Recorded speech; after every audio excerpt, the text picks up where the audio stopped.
চার বেহালার পালকি চইরা যখন গেলা নাইটি পইরা একবার ঘুরা তাকাইলা না আমার দিকে।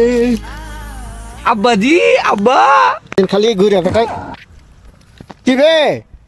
তোমার প্রেসার কেমন আছে আব্বা? তোর মতন সওয়াল থাকলে প্রেসার তো খালি নামা উঠাই করে। কি হয়েছে বল? সেরকম কিছু হয়নি, জুয়াতে আমি 80,000 টাকা হারিয়েছি। আমার রক্ত পানি করা টাকা। বালের কথা, দাদাকে বোকাচোদা বানিয়ে জমি জায়গা সব লিখে নিয়েছে। আর একবার উল্টা পাল্টা কথা গেলে পরে টুটির উপরে পা তুলে দিব। এ ফাও কথা বন্ধ কর। আর ওই ঘর থেকে মোটরসাইকেলটা বের করে আমার জন্য 2 প্যাকেট বিড়ি নিয়ে যা, আমার বিড়ি শেষ হয়ে গেছে। ওই মোটরসাইকেল কেন বে, আমাদের মোটরসাইকেলটা কি হলো? ওটা বিক্রি করে তো জুয়ার টাকা শোধ করেছি। তুই যা শুরু করেছিস, কদিন পর তো তুই আমাকে বিক্রি করে দিবি বে।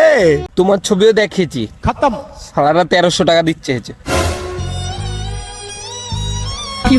আমি বললাম যতই শোরের মতো চেহারা হোক না কেন আমার বাপের, 1300 টাকায় দিতে পারবো না। তার মানে তো কেউ যদি 1 লাখ টাকা দেয়, তুই তো আমাকেও বিক্রি করে দিবি বে। না আব্বা, মিথ্যা কথা বলবো না, আমি তো 1300 টাকা তো রাজি হয়ে গেছিলাম।